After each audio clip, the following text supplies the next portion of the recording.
ETO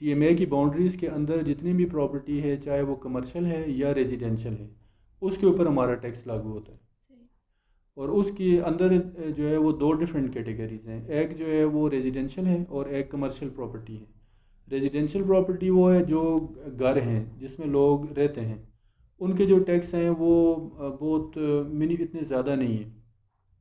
اور اس میں یہ ہے کہ جو 5 مرلے کا مکان ہے اس سے اوپر جو پراپرٹی ہے وہ ٹیکسیبل ہے. اگر کسی بندے کے ایک مکان ہے 5 مرلے کا, اس کے علاوہ اس کی کوئی بھی پراپرٹی نہیں ہے تو اس کے اوپر ٹیکس لاگو نہیں ہوتا. پھر اس کے علاوہ کوئی وڈو ہے, بیوہ ہے, تو اس کے اوپر بھی یہ ٹیکس لاگو نہیں ہوتا, پراپرٹی ٹیکس. ابھی ریسنٹلی ہم لوگوں نے جو پراپرٹی ٹیکس ہے اس کو ہم لوگوں نے ایکسٹینڈ کیا ہے. یہ ٹیکس ابھی ہمارا بالا کوٹ میں اور گڑھی میں اور ابھی ریسنٹلی بفا میں بھی نوٹیفائی ہو گیا ہے کہ یہ ٹیکس ابھی یہاں پہ بھی لگایا جائے گا, لیکن صرف کمرشل پراپرٹی کے اوپر اور روڈ سائڈز کے اوپر تقریباً 100 فٹ کے اندر اندر جتنی بھی کمرشل پراپرٹی ہے, شاپس ہیں, پلازاز ہیں, ان کے اوپر یہ پراپرٹی ٹیکس لگایا جائے گا. دوسرے نمبر کے اوپر ہمارے پاس جو مین جو ہے ٹیکسز کا ایریا ہے وہ ہمارا موٹر ٹیکسیشن ہے. ایکسائز کا جو بڑا فنکشن ہے دوسرا وہ یہ ہے کہ ہم لوگ گاڑیوں کی رجسٹریشن کرتے ہیں. جتنی بھی گاڑیاں رجسٹر ہوتی ہیں وہ ہمارے پاس رجسٹر ہوتی ہیں ایکسائز اینڈ ٹیکسیشن میں. ہم ان کو نمبر لگاتے ہیں, نمبر پلیٹس ایشو کرتے ہیں, پھر ان کی جتنا ریکارڈ ہوتا ہے وہ ہمارے پاس ہوتا ہے, اور جتنا بھی ٹیکس ہے گاڑیوں سے ریلیٹڈ وہ ہمارے ہاں جمع ہوتا ہے. رجسٹریشن ٹیکس اس میں آ جاتا ہے اور ٹوکن ٹیکس آ جاتا ہے. رجسٹریشن ٹیکس جو ہوتا ہے نا وہ ونس ان اے لائف ہوتے ہے. جب گاڑی رجسٹر ہوتی ہے تو اس میں اس کی رجسٹریشن فیس ہوتی ہے, اس کے ساتھ اس کا انکم ٹیکس ہوتا ہے, پھر دوسرے ٹیکسز ہوتے ہیں. گاڑی رجسٹر ہو جاتی ہے, ہم لوگ اس کا نمبر ایشو کر دیتے ہیں اور وہ نمبر پھر لوگ گاڑی کے آگے ڈسپلے کر کے چلتے ہیں, اور وہی اس کا سمجھ لیں کہ ایک لیگل آئیڈینٹی ہوتی ہے کسی بھی گاڑی کی, اس کا جو رجسٹریشن نمبر ہوتا ہے. پھر جب وہ گاڑی روڈ کے اوپر چل رہی ہوتی ہے تو وہ پھر اس کا سالانہ ٹیکس پے کرتے ہیں, تو اس کو ہم ٹوکن ٹیکس کہتے ہیں. صحیح ہے سر. اگر کوئی نان کسٹم گاڑی آ جاتی ہے, اگر وہ روڈ پہ نکل آتی ہے تو پھر آپ اس کو جب اگر پکڑ لیتے ہیں تو اس کو ریلیز کرنے کا کیا پروٹوکول ہے؟ پہلے تو نان کسٹم پیڈ گاڑی کو سمجھنا ضروری ہے کہ نان کسٹم پیڈ گاڑی کیا ہے.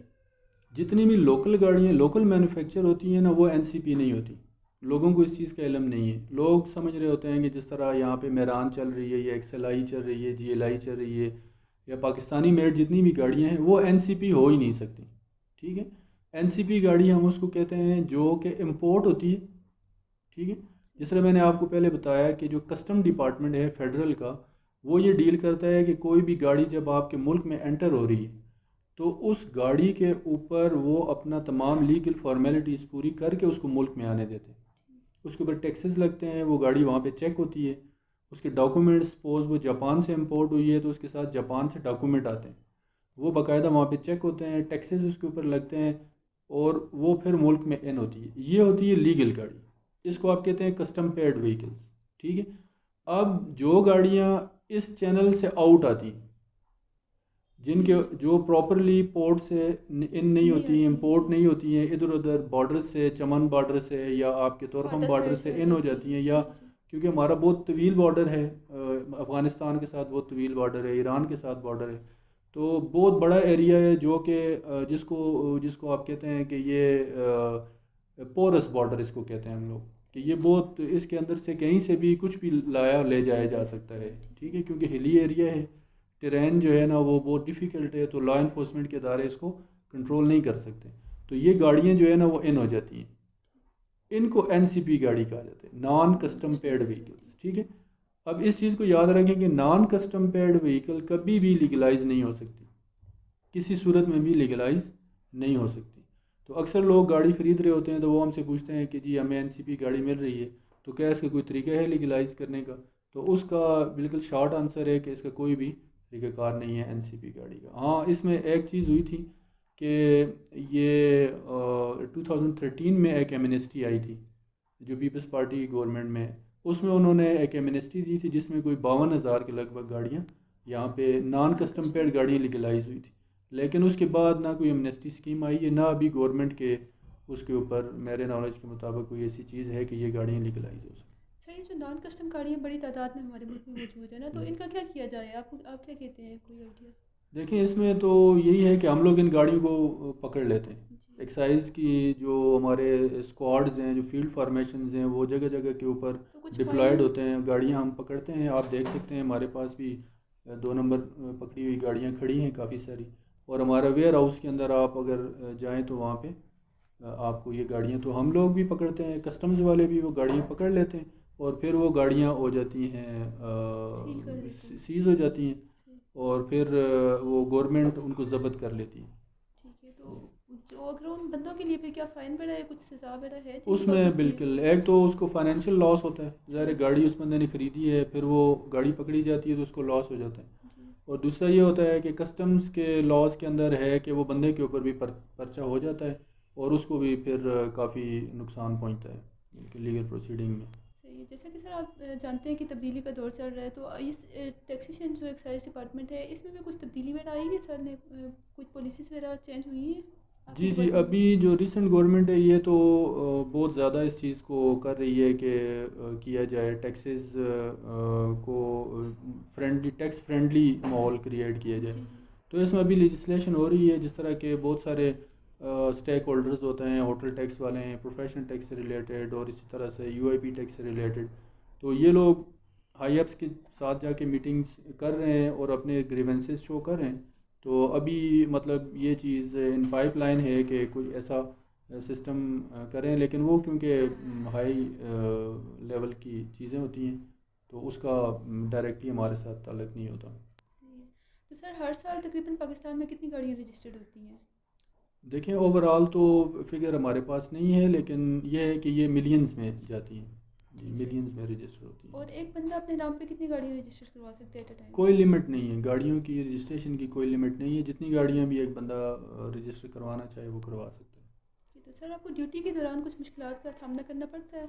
جی، ڈیوٹی کے دوران تو مشکلات کا سامنا لازمی طور پہ کرنا ہی پڑتا ہے، کیونکہ مین چیز یہ ہے کہ سپوز ہم لوگ جب ٹیکسیز کے لیے جاتے ہیں تو ہم لوگ پہلے سرو کرتے ہیں نوٹس پہلے، کیونکہ سروے وہ ہوتا ہے ہمارا جی جی آن اسپاٹ، ہم نے چیک کی ہوتی ہے جگہ کہ اس جگہ کے اوپر کتنا ٹیکس لگتا ہے. پھر ہم جب وہ ٹیکس کا نوٹس ایشو کرتے ہیں تو لوگوں کی طرف سے بہت زیادہ جو ہے نا وہ یہ ریزسٹنس آتی ہے کہ آیا یہ ٹیکس ہمارے اوپر کیوں لگ گیا ہے، گورنمنٹ ہمیں دیتی کیا ہے. اس طرح کے ڈفرینٹ مسائل جو ہے نا وہ ہمیں پیش آتے ہیں. پھر دوسرا لیول کے اوپر جب ہم موٹر یہ ٹیکسیشن سے ریلیٹڈ جب ہم روڈ چیکنگ کر رہے ہوتے ہیں، گاڑیوں کی چیکنگ کر رہے ہوتے ہیں، تو جب ہم گاڑیاں روکتے ہیں تو لوگ بہت زیادہ اس کو وہ پرسنل لے لیتے ہیں. لوگ کہتے ہیں کہ جی آپ نے میری گاڑی کیوں روکی ہے اور گاڑیاں کیوں نہیں روکی. اور پھر جب ہم گاڑی کو چیک کر رہے ہوتے ہیں، ڈاکومنٹس چیک کر رہے ہوتے ہیں، تو اس میں بھی کافی مسائل کا سامنا ہوتا ہے. لیکن ابھی گریجولی جو ہے نا وہ لوگوں کے اندر اویئرنیس آ رہی ہے اور وہ کافی تعاون کرتے ہیں. بیچ میں تھوڑے بہت لوگ ہوتے ہیں جو کہ جن کی گاڑی میں کوئی پرابلم ہو تو وہ رجسٹ کرتے ہیں، لیکن یہ ہے کہ ابھی الحمدللہ کافی لوگ کوآپریٹو ہو گئے. سر پرائیویٹ پراپرٹیز پہ تو آپ ٹیکس لیتے ہیں نا، تو کیا گورنمنٹ پراپرٹیز پہ بھی آپ لوگ ٹیکس کنڈکٹ کرتے ہیں کچھ؟ نہیں، گورنمنٹ پراپرٹی کے اوپر جو ہے وہ جو owned by the government department ہوتی ہے اس کے اوپر کوئی بھی ٹیکس لاگو نہیں ہوتا. ہاں البتہ جو کوئی اتھارٹی ہے، مثلا واپڈا ہے یا پی ٹی سی ایل ہے یا یہ سوئی گیس ہے، تو یہ بیسیکلی جو ہے وہ گورنمنٹ ڈپارٹمنٹس نہیں ہیں اس سے بھی گورنمنٹ. لیگلی، مطلب پیورلی لیگل ٹرمز میں یہ گورنمنٹ ڈپارٹمنٹ نہیں ہے. آلدو کہ یہ مطلب آگے ان کو گورنمنٹ گرانٹ دیتی ہے، لیکن یہ ہے کہ یہ اتھارٹیز ہیں، یہ اٹونومس باڈیز ہیں، تو ان کے اوپر جو ہے وہ ہمارا ٹیکس لاگو ہوتا ہے. پیورلی جو گورنمنٹ کے ادارے ہیں ان کے اوپر پولیس ہو گیا اور اس طرح کے جو کسٹمز کی بلڈنگز ہیں اور یہاں پہ ایگریکلچر کی بلڈنگ ہے اور اداروں کی بلڈنگز ہیں، ان کے اوپر ٹیکس نہیں لگتا ہے، جو کہ ان کی اپنی ہو، گورنمنٹ کی اپنی بلڈنگ ہے اس کے اوپر ٹیکس نہیں لگتا. جی سر، آپ جیسا کہ اینٹی نارکوٹکس کو بھی ڈیل کرتے ہیں نا، جی تو یہ اگر آپ بھی ڈیل کرتے ہیں اینٹی نارکوٹکس کو، جیسا کہ آپ پکڑتے ہیں کچھ بھی وہ ان کے پاس انلیگل، تو پھر اینٹی نارکوٹک فورس کا کیا فائدہ ہے؟ جی، جس طرح میں نے آپ کو پہلے بتایا کہ 3 لیئرز ہیں، جی ایک جی. فیڈرل ہے، پروونشل ہے اور ڈسٹرکٹ. ڈسٹرکٹ لیول ہے. اسی طرح جو اینٹی نارکوٹکس فورس ہے وہ بیسیکلی فیڈرل ادارہ ہے. اوکے. ٹھیک ہے. اب اے این ایف کا جو اسکوپ ہے وہ پورا ملک ہے اور ان کی جو بارڈر لائن ہے اس کے اوپر بھی وہ ہوتے ہیں اور ان سائڈ بھی وہ کام کرتے ہیں، لیکن وہ پورے ملک میں کام کر رہے ہیں. اس کے مقابلے میں جو پروونسز ہیں، پروونسز کے اندر جو ہے وہ اس کو ڈیل کر رہا ہے excise taxation and narcotics control ہے. تو نارکوٹکس کنٹرول کا ابھی ریسنٹلی 2019 میں ہمارا control of narcotic substance act pass ہوا ہے، فرسٹ ان پاکستان ہے. یعنی 18 امینڈمنٹ کے بعد جو نارکوٹکس کا فنکشن ہے وہ آیا ہے ایکسائز کے پاس. تو کے پی کے پہلا پروونس ہے جس نے کہ اس کے اوپر لا بنایا ہے. ابھی دوسرے صوبوں میں لا اس کا نہیں بنا، اور اس میں جو ہے نا وہ ہمیں باقاعدہ طور پر ایف آئی آر کرنے کے اختیار دے دیے گئے، انویسٹیگیٹ کرنے کے اختیار دیے گئے، ہمارے پولیس اسٹیشن قائم ہو گئے ہیں. اور میں ابھی recently as A S H O رہا ہوں، جو ہمارا یہاں پہ ایبٹ آباد میں ریجنل جو ایکسائز پولیس اسٹیشن ہے وہ اس میں جو ہے نا وہ ہم لوگوں نے کام کیا ہے. تو نارکوٹکس کے اگینسٹ کام کر رہے ہیں. باقی نارکوٹکس جو ہے وہ بذات خود ایک بہت براڈ چیز ہے، ایون کہ ابھی مطلب منشیات جو ہے نا ہر گلی ہر محلے تک پہنچ گئی ہے. تو اس کی وجہ یہ ہے کہ جی بہت بڑا مافیا ہے اس کے پیچھے جو کہ یہ کام کر رہا ہے، اور یہ ایزی منی ہے. ادارے کام کر رہے ہیں، کوشش کرتے ہیں اس کو کسی طرح سے کنٹرول کرنے کی اور اس کو کرٹیل کرنے کی، لیکن جتنا زیادہ یہ پھیلا ہوا ہے تو اس لحاظ سے ڈپارٹمنٹس اگر زیادہ بھی ہوں تو وہ بہتر ہے، وہ کام کرنا بہتر ہے. لیکن ابھی جو control of narcotic substance act آیا ہے اس میں اے این ایف کی جورسڈکشن نہیں ہے، کے پی کے میں کام کرنے کی ان کو اختیار نہیں ہے. لیکن ابھی ان کا کچھ ہائی لیول کے اوپر ڈسکشن چل رہی ہے. فی الحال جو ہے نا وہ بائی لا ان کا اختیار نہیں ہے.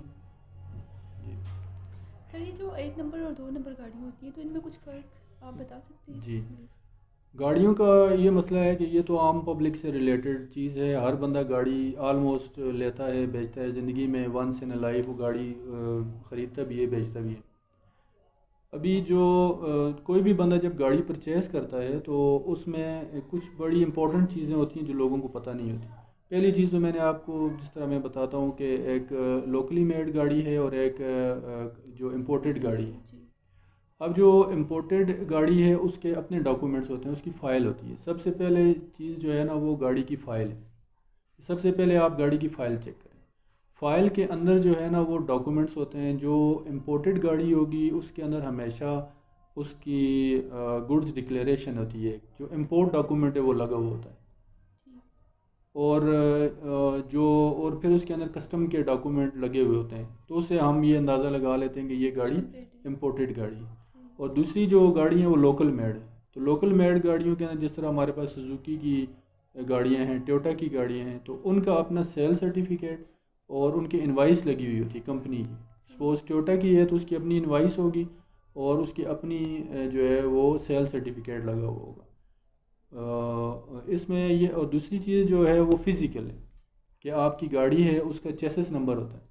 تو چیسس نمبر جو ہے نا وہ اس میں اکثر لوگ جو ٹیمپرڈ گاڑی لے لیتے ہیں، کٹ اینڈ ویلڈ گاڑیاں ہوتی ہیں، اس میں جو ہے وہ اس طرح سے ہوتا ہے کہ سپوز کوئی چوری کی گاڑی ہے، اس کے ڈاکومنٹ نہیں ہیں، ٹھیک ہے، اور ایک کوئی 2 نمبر کاغذ بنا کے تو اس کے اوپر لگا دیتے ہیں، ٹھیک ہے. یہ تو بوگس فائل والی گاڑی ہوتی ہے. کچھ گاڑیاں ایسی ہوتی ہیں جو کہ کٹ اینڈ ویلڈ ہوئی ہوتی ہیں، کاغذ کسی اور گاڑی کے ہوتے ہیں، گاڑی آگے کوئی اور ہوتی ہے، ٹھیک ہے.